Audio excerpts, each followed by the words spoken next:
6.3 지방선거 그리고 국회의원 재보궐선거가 26일 앞으로 다가온 가운데서 정권이 1987년 이후 39년 만에 추진하는 개헌 문제가 또 하나의 쟁점으로 부상했습니다. 여당은 광주 민주화 운동을 전문에 수록하고 비상계엄 요건을 강화하는 내용을 담았는데요. 국민의힘이 선거용 졸속 개헌은 안 된다 이렇게 반대하는데도 민주당은 어제 국회 본회의에서 처리를 밀어붙였습니다. 결국 국민의힘이 보이콧해서 이 표결 자체가 무산돼 버렸는데요. 정치권과 헌법학계 그리고 언론 일각에서는 다른 사안도 아닌 개헌을 제1야당과 합의도 없이 밀어붙이는 거 그거 자체가 무리가 아니냐는 지적이 나오고 있습니다. 네, 민주당이 주도하는 이번 개헌안은 지난달 3일 발의됐습니다. 이 국민의힘은 헌법이 1987년 이후 한 번도 바뀌지 않은 탓에 시대 변화 등을 반영한 개헌 필요성 자체에는 공감합니다.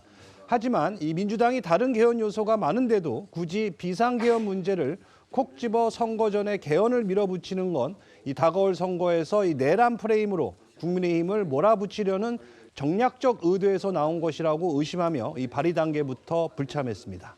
그러니까 선거 끝내고 차분한 분위기에서 심도 있게 개헌을 논의하자 이게 지금 국민의힘의 주장인 겁니다.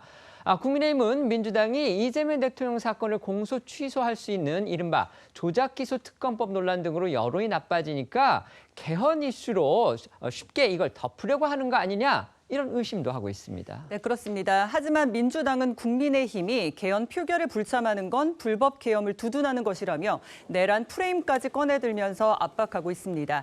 민주당은 6.3 지방선거 때 개헌안 국민투표도 함께 해야 한다면서 늦어도 이번 주말 안에는 개헌안을 처리하겠다는 입장인데요.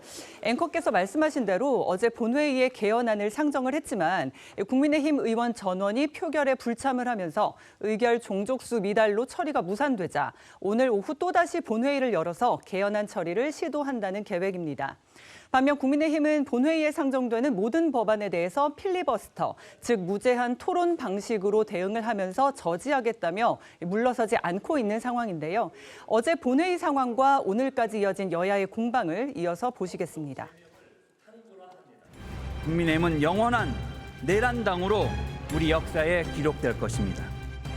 일시 개헌이 아닌 주권자가 중심이 되는 국민 참여 개헌이 되어야 합니다. 6.3 지방선거와 개헌안 국민투표를 동시에 치르기 위해서는 10일까지 국회 표결을 마쳐야 합니다. 의사 일정을 합의하지도 않은 본회의를 개최를 해서 다시 헌법 개정안을 표결에 붙이겠다라고 하는 뜻을 밝힘하였습니다. 위헌적인 발언이고 위헌적인 행위다라는 점을 분명히 말씀드립니다. 일부 헌법학자들은 이제 야당의 무조건 거부 태도도 문제지만요. 그보다 먼저 이 정권을 잡고 있는 집권 세력이 야당과의 합의는 물론이고 국민 의견도 차분히 수렴하는 이 기본 절차를 제대로 지키지 않았다 이런 점을 또 지적합니다. 네, 장영수 고려대 법학전문대학원 명예교수는요. 조선일보와 인터뷰에서 최고법인 헌법을 바꾸는 일인데 발의 단계부터 합의 정신이 훼손됐고 또 국민 의견 수렴 절차도 부족했다고 지적을 했고요. 전재익 헌법연구관은 개헌 논의 과정에서 여권이 야당을 비방하며 내란 프레임까지 꺼내들어서 정치 공세를 편 건 역시 부적절했다고 지적을 했습니다. 6.3 지방선거 그리고 국회의원 재보궐선거로 지금 여야가 첨예하게 맞붙고 있는 상황에서 민주당이 지금 개헌안까지 꺼내들었습니다. 지방선거와 함께 개헌안에 국민투표를 해야 한다 이러면서 지금 국회 본회의에서 어제 처리를 시도했다가 무산이 되니까 오늘 또다시 시도한다고 하고요. 안 되면 또 한다. 지금 이런 방침까지 밝히고 있습니다. 자, 이태치 상황 어떻게 보십니까? 39년 만에 개헌을 시도하는 상황입니다. 그만큼 굉장히 중요한 일이었기 때문에 이 부분에 대해서 충분히 논의된 내용들만 가지고 이 개헌을 해보자. 이 헌법의 권력 구조 부분이라든지 또는 기본권 부분에 대해서는 앞으로 충분히 논의할 수 있는 시간이 있기 때문에 이번 개헌을 통해서 헌법 전문에 이 부마 항쟁에 대해서 또 그리고 5.18 민주항쟁에 대해서 이 정신을 수록하자는 것이고요. 다시는 12.3 계엄과 같은 불법적인 계엄들이 이루어지지 않도록 이 국회의 통제가 강화되는 그런 개헌을 하자는 내용이었습니다. 이 내용에 대해서 국민의힘이 뭐 이견이 없다라고 하시면서도 이번에 그 전체적으로 보이콧을 하면서 투표에 참여하지 않으셨는데 국민들께서는 주권을 정당에 위임한 것이 아니라 의원 개개인에게 위임한 것이고 의원 각자가 양심에 따라 판단하시면 될 일인데 이렇게까지 해야 했었을 일인가? 그리고 이 부분에 대해서 국민들께서 원하는 개헌 방향에 대한 논의조차 하지 못한다면 앞으로 이 내용이 합의된 내용까지도 개헌안이 추진이 되지 못하는 상황 속에서 앞으로 양 당이 반대하는 그 어떠한 그 법률안 때문에라도 안 된다고 한다면 영원히 개헌을 꿈꿀 수 없는 그런 상황이 올까봐 저는 좀 굉장히 걱정스럽다 이런 우려의 말씀을 좀 드리고 싶고요.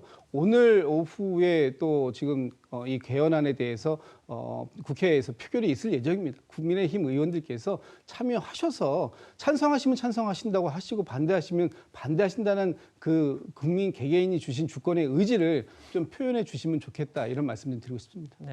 국민의힘이 문제 삼고 있는 것은 내용이 아니고 절차하고 시점이죠. 절차라는 것이 그동안 민주당 정부가 들어서기 전후해서 여러 가지 법률안들은 야당을 다 제치고 많이 통과를 시켰어요. 그런데 헌법은 달라야 됩니다. 헌법은 우리나라 뼈대를 이루는 것이고 그리고 국민적 합의가 무엇보다도 중요합니다. 그렇기 때문에 국회에서 3분의 2 동의를 받던 뒤에도 국민 투표까지 붙이는 거예요. 그래서 국민적 합의가 가장 먼저 선행돼야 되고 과거에 그 개헌 논의가 있을 때마다 국회에서 여야가 같이 개헌 특위를 다 구성을 했어요. 그래서 수기가 가장 중요한데 이번엔 그런 것들을 좀 생략을 한 그 측면이 있기 때문에 법학자들도 여기에 대해서 절차적인 정당성에 대해서 문제를 삼고 있고 이것이 이제 절차하고 또 하나 시점이 지방선거를 앞두고 이게 단계별로 개헌을 하면서 지방선거에 맞춰서 이것을 투표를 한다고 하는데 지금 조금 전에 말씀하신 대로 여러 가지가 있습니다. 5.18 정신, 또 부마 항쟁, 그리고 또 지방 분권도 있고 계엄 요건 강화가 있는데 계엄 요건 강화를 집중적으로 지금 민주당이 제기를 하는 거예요. 이재명 대통령도 개헌에 반대하는 세력은 내란에 동조하는 세력이다 이렇게 규정을 했습니다. 네. 그렇기 때문에 거기에 대한 정치적 목적이 있다고 보고 국민의힘은 반대를 하고 있는 것이죠.